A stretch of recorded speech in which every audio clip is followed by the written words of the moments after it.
Hello viewers, welcome back to my channel. আজ আমি allamanda বা অলকানন্দা গাছের ভিডিও করছি। ভিডিওটি প্রথম থেকে শেষ পর্যন্ত মন দিয়ে দেখুন। এই যে আমার যে গাছটি দেখছেন, এটি অ্যালামন্ডার সবথেকে যে বড় ভ্যারাইটি, যেটা সেই বড় ফুল হয়, সেই ভ্যারাইটির অ্যালামন্ডা। অনেকটা ডিপ মেরুন রঙের হয়। গাছটার হাইট বেস হয় আর অনেক বড় বড় ফুল হয়, অনেক প্রচুর ফুল হয়।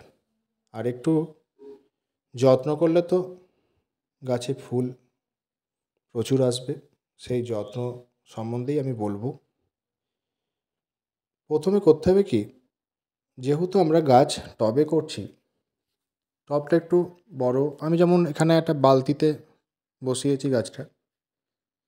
আর যখনই ফুল হয়ে যাবে আপনারা কি করবেন, গাছে কিন্তু প্রুনিং করতেই হবে। কারণ প্রুনিং করা মানেই হচ্ছে একটা প্রুনিং করবে, সেখান থেকে দুটো তিনটে করে আরও নতুন ডাল বের হবে। সেই ডাল থেকে আবার প্রচুর কুঁড়ি আসবে। তা এটা আমি শীতের যে শেষের দিকে আমি গাছটাকে প্রুনিং করে দিয়েছিলাম, ফেব্রুয়ারির শেষে, যাতে আমি এই সময় এখন প্রচুর ফুল পাবো বলে। তা আমার এই গাছে অনেক কুঁড়ি এসেছে। এই যে ব্রাঞ্চগুলো দেখছেন, এখান থেকে সব ব্রাঞ্চ বেরিয়েছে নতুন করে। অনেক কুঁড়ি দেখলেন, কিছুদিন পরে ফুল ফুটবে।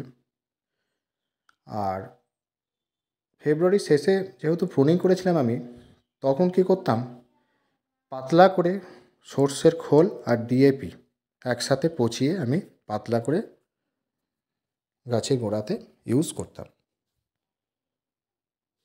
এই লিকুইড সারটাই আমি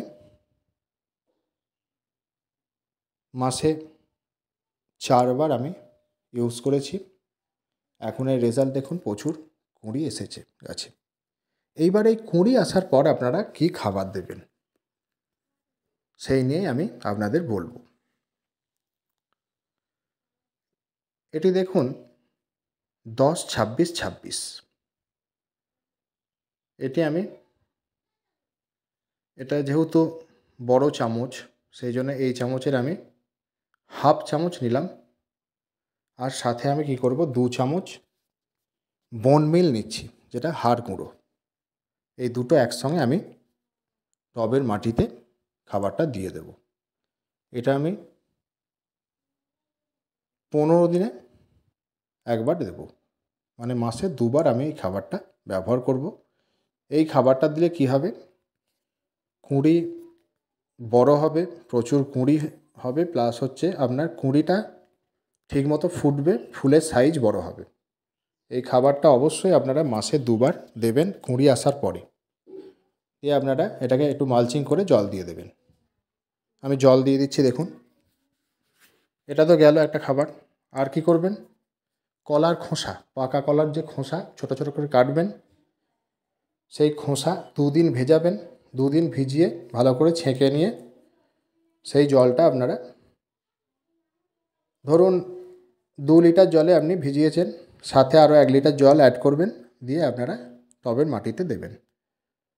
কেননা পটাশিয়াম কলার খোসা থেকে পাওয়া যায়, গাছ পটাশিয়াম পাবে। এই সময় কি হয়, পটাশিয়াম ফসফেট খুব দরকার গাছে।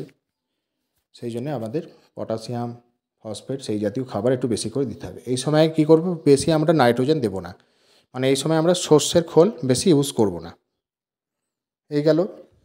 আর কি করব এর সাথেও, আচ্ছা আপনারা তো ফুল সানলাইটে রাখবেন অবশ্যই গাছ, কারণ যত রোদ দেবেন তত ভালো ফুল হবে। এটা কিন্তু শেডে বা সেমি শেডে ভালো হয় না। প্রচুর ফুল আনতে গেলে কিন্তু আপনাদের প্রচুর সানলাইট দিতে হবে। আর সানলাইট দেওয়া মানে ভালো কালার হবে। আচ্ছা, এটা দেখুন নিম খোল। এই নিম খোলটা খুবই গুরুত্বপূর্ণ, বিশেষ করে টবের মাটির ক্ষেত্রে। মাটিতে যে কৃমি, পিঁপড়ে, ছোটো ছোটো শামুক, বিভিন্ন ছোটোখাটো যে পোকা যেগুলো ক্ষতিকর, সেইগুলো কিন্তু দমন হবে। এই নিম খোলটা আপনারা দুভাবে দিতে পারেন, ভিজিয়ে লিকুইডভাবে দিতে পারেন, আর না হলে আপনারা ছড়িয়ে মাটিতে ছড়িয়ে জল দিয়ে দিতে পারেন। ওই 1 মুঠো ছড়িয়ে দেবেন। আচ্ছা, এই আর একটা যেটা সার, সেটা হচ্ছে লেদার মিল, যেটা চামড়া সার। এটা তো দারুণ, খুব কার্যকরী। আপনাদের এই সারটা আপনারা পেয়ে যাবেন নার্সারিতে। এই সার আপনারা নিয়ে নেবেন। এই গাছের পক্ষে তো খুবই ভালো এই লেদার মিল, আপনারা ইউজ করুন। হ্যাঁ, এখানে কিন্তু প্রচুর ফুল হবে, আপনাদের ফুলের সাইজ ভালো হবে। আপনারা দেখবেন, ইউজ করেই বলবেন যে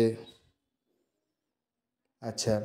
এইবার তো সানলাইট তো বললাম। আচ্ছা, জল টবের মাটিতে তো আপনারা জানেন ড্রেনেজ সিস্টেমটা ঠিকমতো হওয়া জরুরি। গ্রীষ্মকাল এখন জল তো দিতেই হবে, পাতাও স্নান করিয়ে দেবেন ভালো করে, কারণ এখন প্রচণ্ড দাবদাহ চলছে। ভালো করে স্নান করিয়ে দেবেন গাছকে, ভালো করে জল দেবেন, এগুলো তো করবেনই। তবুও বলে রাখছি, যদি ভিজে থাকে মাটিতে তার ওপর জল দেবেন না, কারণ অনেক সময় কি হয়, জল যদি স্টক হয় কি হয়, এর গাছের পাতা হলুদ হয়ে যায় বেশি জলে দিয়ে, গাছের পাতা ঝরে যায়।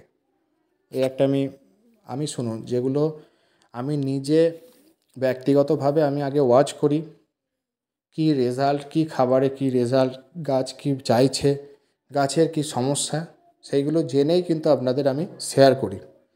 আমি কিন্তু কারুর দেখে বা অনুকরণ করে আমি কিন্তু বলি না।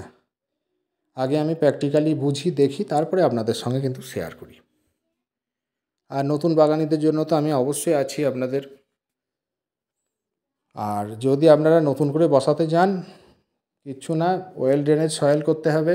আপনাদের তো বলি, 1 ভাগ যে কোনো গার্ডেন সয়েল, 1 ভাগ নদীর সাদা বালি, 1 ভাগ কম্পোস্ট আর নিমখোল দিয়ে গাছ বসিয়ে দিন। আর সিঙ্গেল সুপার ফসফেটটা দেবেন, কেননা 1 চামচ সিঙ্গেল সুপার ফসফেট দিলে কী হয় বড় টবের জন্য, তাহলে কী হয়, রুটটা খুব ভালো ডেভেলপমেন্ট হয়। আর গাছের রুট ভালো বৃদ্ধি পেলে গাছ তো এমনিই বৃদ্ধি পাবে, এটা তো আর নতুন করে বলার কিছু নেই। এটা অবশ্যই করবেন আপনারা। আর রোগ পোকা বলতে, সত্যি কথা বলতে কি, সেভাবে রোগ পোকা আমি আর দেখিনি।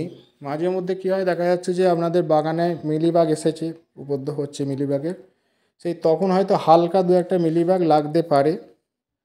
হ্যাঁ, আর শীতের দিকে ওই হোয়াইট ফ্লাই কিছু বসে আর কি।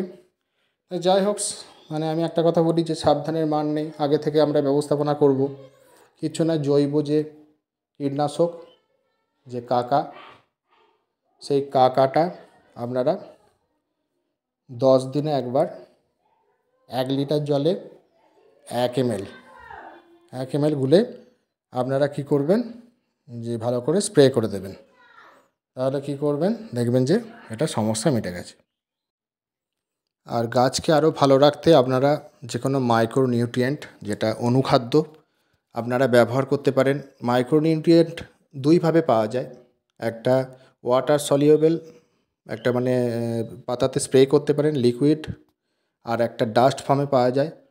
তা যে কোনো একটি নিয়ে, যেটা হচ্ছে আপনার যেটা লিকুইড পাওয়া যায়, সেটা কি করবেন, জলের সাথে মিশিয়ে, এই দেখা যাচ্ছে যে 30 ফোঁটা আপনারা মিশিয়ে সে ভালো করে ঝাঁকিয়ে পাতাতে স্প্রে করলেন, মাসে 1 বার করলেন।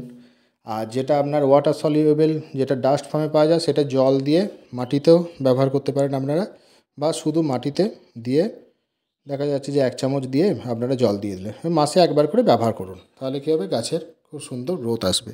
যদি ভিডিওটি ভালো লেগে থাকে অবশ্যই লাইক করুন, বন্ধুদের সাথে শেয়ার করুন, কিছু জানতে আমায় কমেন্ট করুন, যারা নতুন তারা চ্যানেলটি সাবস্ক্রাইব করুন। Thank you.